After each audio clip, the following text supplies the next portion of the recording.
Hello drama lovers, welcome back to my channel. నేను ఈ వీడియోలో F4 Thailand boys part number 14 తెలుగులో explain చేయబోతున్నాను. మిగిలిన ఎపిసోడ్స్ ఎవరైనా చూడకపోతే లింక్స్ డిస్క్రిప్షన్ లో ఇస్తాను, ఒకసారి వెళ్ళి చెక్ చేయండి. ఇక లాస్ట్ ఎపిసోడ్ లో గోయా తాయిన్ కలిసి నైట్ మొత్తం తాయిన్ తోటే టైం స్పెండ్ చేసి ఇంటికి వెళ్తుంది కదా. ఇక ఇంటికి వెళ్ళాక తాయిన్ వాళ్ళ మదర్ గోయా కోసం ఇంట్లో కూర్చొని వెయిట్ చేస్తుంది. ఇక గోయా ఇంటికి వెళ్ళగానే గోయా వాళ్ళ ఫాదర్ ఇదే నా కూతురు అని పరిచయం చేస్తూ ఉంటాడు. అప్పుడు తాయిన్ వాళ్ళ మదర్ తను నాకు తెలుసు అని అంటూ ఉంటుంది. ఇక తాయిన్ వాళ్ళ మదర్ ని చూసిన గోయా ఆమెకు నమస్కారం పెట్టి మీరు వచ్చిన పని ఏంటో నేను తెలుసుకోవచ్చా అని అడుగుతూ ఉంటుంది. దానికి తాయిన్ వాళ్ళ మదర్ ఇంత చిన్న ఇంట్లో ఎలా ఉంటున్నారు, ఇల్లు చాలా బూజు పట్టి పాతదిగా ఉంది, అంతేకాకుండా ఇంట్లో చాలా స్మెల్ కూడా వస్తుంది, మీ అందరికీ మంచి లైఫ్ కావాలని లేదా, నువ్వు నా కొడుకుని వదిలేయి అందుకొరకే కదా నా కొడుకుని నీ వలలో వేసుకున్నావని అంటూ ఉంటుంది. అంతేకాకుండా రేపు మార్నింగ్ కల్లా నీ అకౌంట్ లో మనీ ట్రాన్స్ఫర్ అవుతుంది, నీకెంత కావాలి, 1 మిలియన్ 5 మిలియన్ అంటూ ఇలా మిలియన్స్ పెంచుకుంటూ పోతుంది. ఇది విన్న గోయా అయినా మేమేమి రిలేషన్ లో లేము, మా రిలేషన్ కి నువ్వు వెల కట్టాలంటే నీ దగ్గర ఉన్న డబ్బు సరిపోదు, నేను నీ దగ్గర ఎలాంటి డబ్బు తీసుకోవాలనుకోవట్లేదు అని అంటూ ఉంటుంది. ఇక ఇదంతా విన్న గోయా వాళ్ళ అమ్మకు చాలా కోపం వచ్చి మీరు మమ్మల్ని అంత చీప్ గా చూస్తున్నారా, మీ దగ్గర డబ్బుంటే మీ దగ్గరే ఉంచుకోండి,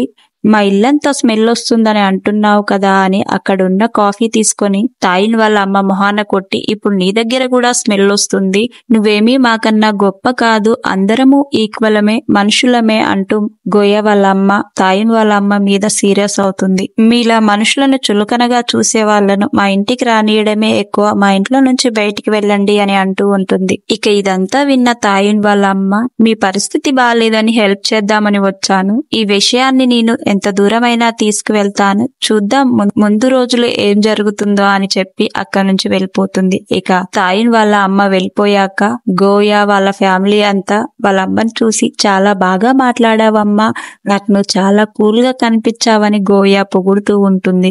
అంతేకాకుండా గోయా వాళ్ళ అమ్మ నాన్న లగేజ్ సర్దుకొని ఉండి ఉంటారు. ఆ లగేజ్ ని చూసిన గోయా ఎక్కడికి వెళ్తున్నారు, లగేజ్ అంతా సర్దుకున్నారని అడుగుతూ ఉంటుంది. దానికి గోయా వాళ్ళ ఫాదర్ కంపెనీలో లాస్ వచ్చి కంపెనీ తీసేశారు, మనం ఇక్కడే ఉంటే బ్రతకలేము, మన ఊర్లో ఒక చిన్న షాప్ ఉంది కదా దాన్నే చూసుకుంటూ ఉంటాము, మీరు ఇక్కడే ఉండండి అని చెప్పి వాళ్ళు ఊరికి వెళ్తూ ఉంటారు. ఇక F4 బాయ్స్ అందరూ షిప్ లో ఒక సముద్రం లోపలికి వెళ్లి పార్టీ చేసుకుంటూ ఉంటారు వీళ్ళందరూ కలిసిపోయిన సందర్భంగా. ఇక అదే టైంలో తాయున్ వాళ్ళ ఫ్రెండ్స్ తో ఇలా అంటూ ఉంటాడు, గోయా నన్ను ఇంకా ఎక్కువగా తన వెనకాలే తిప్పుకోవాలని చూస్తూ ఉంటుంది అని అంటూ ఉంటారు. ఆ మాటలు విన్న F4 బాయ్స్ అంతా అయిపోయింది కదా, మీరిద్దరూ ఒకటైపోయారు కదా అని అంటూ ఉంటారు. ఆ మాటలకి తాయిన్ మీకు ఒకటి చూపిస్తాను చూడు, నేను ఎన్ని మెసేజ్లు పెట్టినా రిప్లై ఇవ్వలేదు, ఒక్క మెసేజ్ కూడా రిప్లై లేదు చూడని వాళ్ళకి చూపిస్తూ ఉంటాడు. అంటే గోయా ఇంకా ఎక్కువగా నేను తనని ట్రై చేయాలని కోరుకుంటుంది కదా అని అంటూ ఉంటాడు. ఇక తాయిన్ అలా మాట్లాడడం చూసిన F4 బాయ్స్ తాయిన్ మాటలు పట్టించుకోకుండా అటు తిరిగి డ్రింక్స్ తాగుతూ ఉంటారు. ఇక మరుసటి రోజు తాయిన్ స్కూల్ కి వెళ్లి గోయా కోసం క్లాస్ రూమ్ లో వెతుకుతూ ఉంటాడు. కానీ గోయా క్లాస్ రూమ్ లో ఉండదు. స్కూల్లో మొత్తం గోయా కోసం వెతికిన తాయున్ ఎక్కడా కనిపించకపోవడంతో గోయాకి కాల్ చేస్తూ ఉంటాడు. ఇక తాయున్ కాల్ గోయా ఆన్సర్ చేయకపోవడంతో గోయా ఇంటికి వెళ్లి కూడా చూస్తాడు. ఇంట్లో కూడా గోయా ఉండకపోవడంతో ఎక్కడికి వెళ్ళిందా అనుకుంటూ ఉంటాడు. గోయా వాళ్ళ ఫ్యామిలీకి చాలా అప్పులు ఉండడం వల్ల వాళ్ళ డాడీ జాబ్ పోవడంతో గోయా చాలా పార్ట్ టైం జాబ్ చేస్తూ ఉంటుంది. స్కూల్ కూడా వెళ్ళదు, తాయున్ కాల్ కూడా ఆన్సర్ చేయదు. ఇక తాయునేమో బొకే షాప్ దగ్గరికి వెళ్లి కూడా అడుగుతాడు. ఇక గోయా గురించి ఎక్కడ ఇన్ఫర్మేషన్ లేకపోవడంతో తాయున్ కెవిన్ కి ఫోన్ చేసి గోయా కనపడట్లేదు, ఒకసారి బొకే షాప్ కి వెళ్లి అడుగు అని కెవిన్ ని బొకే షాప్ కి పంపిస్తూ ఉంటాడు. ఇక బొకే షాప్ కి వెళ్లిన కెవిన్ ఎప్పుడు నేనే దొరుకుతానా ఈ తాయున్ కి, ప్రతిసారి నన్నే ఎందుకు పంపుతున్నాడు అనుకుంటూ షాప్ లోపలికి వెళ్తూ ఉంటాడు. ఇక అదే టైంలో కనింగ్ సెల్ఫ్ పైన ఉన్న ఒక బాక్స్ ని తీస్తూ కింద పడబోతూ ఉంటుంది. ఇక అది చూసిన కెవిన్ కన్నింగ్ దగ్గరికి వెళ్లి కింద పడుకోకుండా కన్నింగ్ ని కెవిన్ పట్టుకుంటాడు. కెవిన్ వచ్చి కన్నింగ్ కింద పడుకోకుండా హెల్ప్ చేసినందుకు థ్యాంక్స్ చెప్తూ ఉంటుంది. ఇక దానికి నేను నీ బాయ్ ఫ్రెండ్ని కదా, అందుకొరకే నేను నిన్ను వచ్చి సేవ్ చేశాను అని అంటూ ఉంటాడు. ఆ మాటలు విన్న కన్నింగ్ తన చేతిలో ఉన్న బాక్స్ ని కింద పడేస్తుంది. ఇక ఆ పూలనన్నిటిని బాక్స్ లోకి ఎత్తుతూ కెవిన్ కన్నింగ్ తో ఇలా అంటూ ఉంటాడు, నీ ఎక్స్ బాయ్ ఫ్రెండ్ తో నేను నీ బాయ్ ఫ్రెండ్ అని చెప్పాను కదా అని అంటూ ఉంటాడు. దానికి కన్నింగ్ చాలే ఫ్లర్ట్ చేసింది, నువ్వు వచ్చిన పని ఏంటో చెప్పు అని అడుగుతూ ఉంటుంది. ఇక దానికి కెవిన్ కన్నింగ్ తో నీ ఫ్రెండ్ ఎక్కడికి వెళ్లిపోయింది, అసలు కనిపించట్లేదు, మా ఫ్రెండ్ చాలా వరీ అవుతున్నాడు అని గోయా గురించి అడుగుతూ ఉంటాడు. దాంతో కన్నింగ్ వాళ్ళ ఫ్యామిలీకి అప్పులు ఎక్కువైపోయాయి, వాళ్ళ డాడీ జాబ్ చేసే కంపెనీ మూసేయడం వల్ల వాళ్ళు ఊరికెళ్లి ఊర్లో ఉన్న చిన్న షాప్ ని చూసుకొని ఉంటున్నారు. అందువల్ల గోయా ఇక్కడే ఉంటూ చాలా పార్ట్ టైం జాబ్ చేస్తూ ఉంది. అసలు ఈ ప్రాబ్లం అంతా తాయిన్ వాళ్ళ అమ్మ గోయా వాళ్ళ ఇంటికి వచ్చి మనీ ఆఫర్ చేసినప్పటి నుంచి జరుగుతుందని జరిగిందంతా చెప్తూ ఉంటుంది. ఇక ఇదంతా తెలుసుకున్న కెవిన్ తాయిన్ కి కాల్ చేసి చెప్పడంతో తాయిన్ కోపంగా వాళ్ళ అమ్మ దగ్గరికి వెళ్లి అడుగుతూ ఉంటాడు, ఏం చేస్తున్నావమ్మా, గోయా వాళ్ళ ఇంటికి వెళ్లి నువ్వెందుకు మనీ ఆఫర్ చేసావని అడుగుతూ ఉంటాడు. దానికి గోయా వాళ్ళమ్మ వాళ్ళ ఫ్యామిలీ ప్రాబ్లం లో ఉందని నేను జస్ట్ అడిగి చూశాను, కానీ వాళ్ళు నా డబ్బు తీసుకోలేదు అని తాయిన్ వాళ్ళ అమ్మ అంటూ ఉంటుంది. దానికి తాయిన్ నువ్వే వాళ్ళకి ప్రాబ్లం క్రియేట్ చేసి వెళ్లి మళ్ళీ హెల్ప్ చేస్తానని మనీ ఆఫర్ చేసావా, దాన్ని ఎవరైనా హెల్ప్ చేయడం అంటారా, నేను చెక్ చేశాను, గోయా వాళ్ళ డాడీ పనిచేసే కంపెనీలో మన కంపెనీనే మనీ ఇన్వెస్ట్ చేసేది, మీరు దాన్ని ఆపేయడం వల్ల కంపెనీ మూతపడింది, అందుకొరకే వాళ్ళ డాడీ జాబ్ పోయింది, మీరే వెళ్లి ప్రాబ్లం క్రియేట్ చేసి మళ్ళీ హెల్ప్ చేస్తానని వెళ్లారా అని అడుగుతూ ఉంటాడు. ఇక వీళ్ళ గొడవంతా అక్కడే ఉన్న తాయిన్ వాళ్ళ సిస్టర్ చూస్తూ ఉంటుంది. అప్పుడే తాయిన్ వాళ్ళ అమ్మ తాయిన్తో ఇలా అంటూ ఉంటుంది, ఆ అమ్మాయి లవ్ కోసం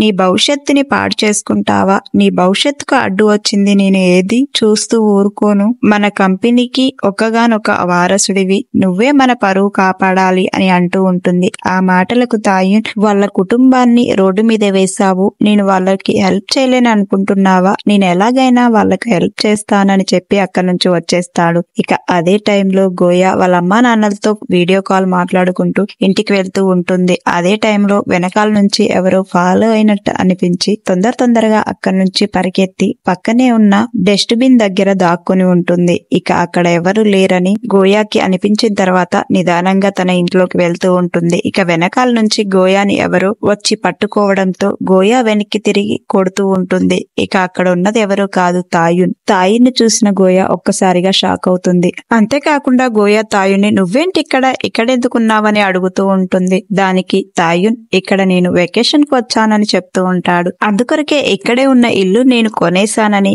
గోయాతో తాయున్ చెప్తూ ఉంటాడు. ఇక అది విన్న గోయా ఏంటి ఈ ఇల్లు నువ్వు కొనేసావా అని షాక్ అవుతూ ఉంటుంది. ఇక అదే టైంలో తాయున్ వాళ్ళ సిస్టర్ వాళ్ళ అమ్మ దగ్గరికి వెళ్లి, అమ్మా నువ్వు నాకు ఎలాగూ ఇష్టం లేని పెళ్లి చేశావు, కనీసం తాయునికైనా తను లవ్ చేసే అమ్మాయితో పెళ్లి చేయు, తనకు నచ్చినట్టు తన లైఫ్ ను బ్రతకనివ్వు అని అడుగుతూ ఉంటుంది. దానికి వాళ్ళ మమ్మీ ఏంటి నీకు నేనిచ్చిన లైఫ్ నచ్చలేదా, నా మీదే కంప్లైంట్ చేస్తున్నావా, అయినా నువ్వు ఇక్కడ ఉండాల్సిన అవసరం లేదు, నువ్వు తిరిగి సింగపూర్ కి వెళ్ళిపో, ఇక్కడ నీ అవసరం లేదు అక్కడే నీ అవసరం ఉందని తిట్టి పంపించేస్తుంది. కట్ చేస్తే గోయా తాయుని చూపిస్తూ ఉంటారు. గోయా తాయున్ దగ్గరికి వచ్చి అసలు నువ్వు ఇంత డబ్బు వేస్ట్ చేసి ఈ ఇల్లుని ఎందుకు తీసుకున్నావు అని అడుగుతూ ఉంటుంది. దానికి తాయున్ ఈ ఇల్లు చూడు ఎంత బాగుందో అని అంటూ ఉంటాడు. దానికి గోయా మీ ఇంట్లో ఉండే ఒక్క ఫెసిలిటీ అయినా ఈ ఇంట్లో ఉందా, ఎందుకు నువ్వు అనవసరంగా డబ్బును వేస్ట్ చేస్తున్నావని అంటూ ఉంటుంది. దానికి తాయున్ అయినా నేను నీకోసమే ఈ ఇంట్లోకి వచ్చాను, నువ్వెక్కడున్నావో కనీసం చెప్పావా, అయినా నీ ప్రాబ్లమ్స్ ఏవి నాకు చెప్పవు, నువ్వే సాల్వ్ చేసుకోవాలనుకుంటున్నావు, ఈ ఏరియాలో దొంగలు ఎక్కువగా ఉన్నారంట, అందుకొరకే నేను నిన్ను కేర్ చేయడానికి వచ్చానని అంటూ ఉంటాడు. దానికి గోయా ముందు నిన్ను నువ్వు కేర్ చేసుకో, తర్వాత నా గురించి ఆలోచించని అంటూ ఉంటుంది. కట్ చేస్తే ఇక అదే రోజు నైట్ తాయున్ గోయాని గట్టిగా అరుస్తూ పిలుస్తూ ఉంటాడు. గోయా ఏమైందో అని కంగారుగా ఒక కర్ర తీసుకొని దొంగలేమైనా వచ్చారేమో అని తాయున్ వాళ్ళ ఇంటికి వచ్చి ఉంటుంది. కానీ తాయున్ వాషింగ్ మిషన్ లో పైపు ఊడిపోయిందని గట్టిగా అరిచి ఉంటాడు. ఇక గోయా చేసేదేమీ లేక తనకు బట్టలు ఎలా వాష్ చేయాలో చూపిస్తూ ఉంటుంది. గోయా చెప్తుంటే అసలు గోయా మాటలేమి వినుకోకుండా ఏవేవో గోయాతో మాట్లాడుతూ ఉంటాడు. అంతేకాకుండా మరి కొద్దిసేపటికి మళ్ళీ గోయా గోయా రా అని పిలుస్తూ ఉంటాడు. మళ్ళీ ఏమైందా అని గోయా వెళ్లి చూస్తే అక్కడ చిన్న బొద్దింక ఉంటుంది. ఇక దాన్ని చూసిన గోయా ఆ బొద్దింక తీసుకొని తాయును మీద వెయ్యబోతూ ఉంటుంది. ఇక దాంతో తాయున్ భయంగా పరిగెడుతూ ఉంటాడు. తర్వాత మళ్ళీ కొద్దిసేపటికి గోయా అని గట్టిగా అరుస్తూ ఉంటాడు. గోయానేమో పడుకొని ఉంటుంది. ఐరన్ చేస్తుంటే షర్టు కాలిపోయిందని. ఇలా ప్రతి దానికి గోయాని చాలా సతాయిస్తూ ఉంటాడు. ఇక గోయాకి పిచ్చెక్కుతుంది. మరుసటి రోజు గోయా స్కూల్ కి వెళ్లి జరిగిన విషయమంతా కనింకి వీడియో కాల్ చేసి చెప్తూ ఉంటుంది. ఇక అదే టైంలో స్కూల్లో అనౌన్సింగ్ బోర్డు మీద తాయున్ బర్త్డే 2 రోజుల్లో ఉందని చెప్తూ ఉంటారు. అంతేకాకుండా తాయున్ కట్అవుట్లన్నీ స్కూల్లో పెట్టి ఉంటాయి. ఇక అది చూసిన స్కూల్లో వాళ్ళందరూ తాయున్ బర్త్డే ఇంకా 2 రోజుల్లో ఉందని అరుస్తూ ఉంటారు. ఇక గోయాకేమో పిచ్చెక్కుతూ ఉంటుంది. ఎక్కడికి వెళ్ళినా తాయున్ తాయున్ అని అంటూ ఉన్నారేంటి అని. కట్ చేస్తే అదే రోజు నైట్ తాయున్ వాళ్ళ అక్కతో ఫోన్ మాట్లాడుతూ ఉంటాడు. పీటియా తాయున్తో ఇలా అంటూ ఉంటుంది, నేను గోయాకి నీ బర్త్డే ఇన్విటేషన్ కార్డు పంపించాను. అంతేకాకుండా ఒక మంచి డ్రెస్ కూడా నీ బర్త్డేకి వేసుకొని రమ్మని పంపించాను. ఇద్దరు కలిసి నీ బర్త్డేకి ఇంటికి వచ్చేసేయండి అని చెప్తూ ఉంటుంది. అంతేకాకుండా నువ్వు గోయా వాళ్ళ ఇంటి దగ్గర ఇల్లు కొనుక్కొని మంచి పని చేసావు, నువ్వు తనకు దగ్గరగా ఉండొచ్చు అని చెప్తూ ఉంటుంది. ఇక్కడతో ఈ ఎపిసోడ్ ఎండ్ అయిపోతుంది. తర్వాత ఏం జరిగి ఉంటుంది అనేది మరొక ఎపిసోడ్ లో తెలుసుకుందాము. గోయా బర్త్డే పార్టీకి వెళ్తుందా లేదా అనేది మరొక ఎపిసోడ్ లో తెలుసుకుందాము. వీడియో నచ్చిందని అనుకుంటున్నాను. వీడియో నచ్చితే లైక్ చేయండి, షేర్ చేయండి, సబ్స్క్రైబ్ చేయడం మాత్రం మర్చిపోకండి. Thank you for watching.